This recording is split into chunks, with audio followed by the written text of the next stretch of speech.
Hey everyone, I hope that you're having a good week thus far. We just rounded out Module 2, so I was able to just finish reading through your discussion questions and comments there. I think we're off to a great start as a class. I really enjoyed reading your thoughts on particularly Castro and Gonzalez's work in terms of thinking about the Porfiriato and the kinds of conditions that existed in Mexico for most of its people leading up to the revolution. I've left some responses and comments on Twitter in the conversation there and also on the discussion board, so please check those out if you get a chance. Also, there were some folks who weren't able to complete both response posts. It's fine to still complete those for credit, so go back and take a look, maybe respond to one of the questions that I've posed there.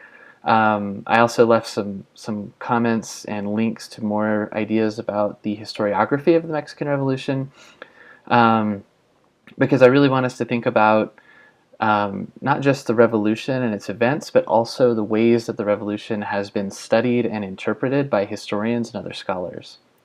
And so we started a little bit with that in Module 1, I should say, reading some of the articles and chapters that I had posted there. Historiography is the history of how interpretations of certain events have changed over time. So understanding that history is not set in stone, the ways that we interpret history change for a number of different reasons, and that has definitely been the case with the Mexican Revolution. So as you can read in the class blog on one of the posts that I made last summer for this class, just in general, in very broad terms, of course, there's a lot more detail and nuance to the historiography than what I'm about to say, or even what I wrote there.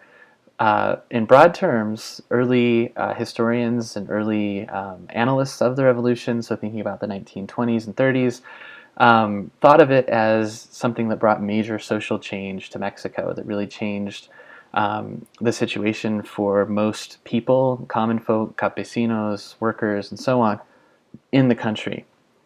Revisionists by the 60s and 70s were thinking in terms of some new trends in historical thought, new theories about how to interpret the past. They were also writing in the context of a more authoritarian Mexican state, despite all the trappings of democracy. And so something we'll see in a couple of weeks as we continue studying the revolution is the primacy of the PRI, or the revolutionary or institutional revolutionary party. Sorry, I was translating it in my head there. In Mexican affairs from the time of Calles in the mid-20s through about the year 2000, and then even again, and still in some ways in Mexican politics. One famous Latin American writer called the Mexican system the perfect dictatorship, because it was one-party rule for all intents and purposes, made to look somewhat like a democracy. Those kinds of ways of thinking about how the revolution had been betrayed became very prevalent in the 1960s, especially with events like the Tlatelolco massacre in 1968, right before the Olympics were held in Mexico City. So all that to say and give some context for the ways that historians and others were thinking about the revolution and its legacies at that point. They saw it as something that maybe at best had been betrayed, or at worst had just given rise to another oligarchy, another form of dictatorship and oppression in Mexico. And so they were seeing the revolution as not so revolutionary, not so not really bringing change. That was once again reevaluated in the 80s and 90s, thinking about how the state and ways of negotiating rule using a concept of hegemony actually functioned in practice. So saying, sure, the PRI has been in power, but also there are all these different ways, if we look at various regions within Mexico, that people were able to carve out more rights, more economic opportunities for themselves because of what the revolution brought. There's a lot more to it than that, but that's kind of that general trajectory of maybe thinking of how a pendulum swings, seeing the revolution as bringing all this great change, to going back the other direction and seeing it as bringing no change essentially, and then looking at what's in the middle. Historiography often works that way, although that's, again, kind of an oversimplification. Say all that just so that we can think about the different ways that Gonzalez and Castro interpret the revolution and its events. Castro, of course, published his book in 2016. He's thinking in terms of filling a gap in the historiography. So he's making the case that radio technology was super crucial, not only to the Porfirian state at its end, but also to the course of the revolution. And something that we didn't really talk about, and I don't think I emphasized on the discussion board, is that he is making a case for continuity between between the Porfiriato and the revolutionary period. So he's saying there are all these technocrats, all these educated people who are working in radio, in particular, to develop the infrastructure, to run it, administer it, who privatized it,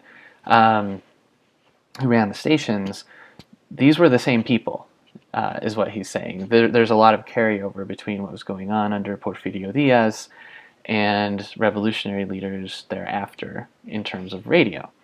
They interacted with radio infrastructure in different ways and leveraged it in different ways, as we'll see. But, again, he's making a case for some continuity, whereas what Gonzalez is doing is he's trying to, he did, write a synthesis of the revolution, so trying to bring in a bunch of different perspectives and ideas to just give us an overall intelligible picture of what this really messy major event in Mexican history was, how it transpired, who the major figures were, what was at stake, why it happened, all of those various things. So he's not as focused. He's trying to give us the view from 30,000 feet, essentially. But he's also working within that certain historiographic moment in which he was writing. And so, by and large, his interpretation follows what most historians of the Mexican Revolution had considered. Whatever they thought of the revolution, they saw it as a major break with the past. Whether or not it was a new oppressive regime that came to power or a major change in favor of the Mexican people, it was something that was a major break with what had come before. It's a huge watershed moment. I don't know that Castro would necessarily argue with the fact that the revolution is a watershed, but he does see a lot more continuities between what came in the late 19th century and what came in the 20th century. So all that to just put that out there for us to think about as we continue to read about the events of the revolution. We'll continue to read primary sources. With Module 3 that we're starting today, we're going to get into the actual throes of the revolution, thinking about how Madero was able to create a movement that became larger than himself, that ended up ousting Porfirio Diaz, but then also considering why he wasn't able to retain power, even though he had that kind of notoriety of being the quote-unquote apostle of democracy in Mexico, even in his own time. So that's where we're headed in the next couple of days. Please let me know if you have any questions or could use any help with the coursework, or if you want to just talk more about the ideas of the events and interpretations of the revolution.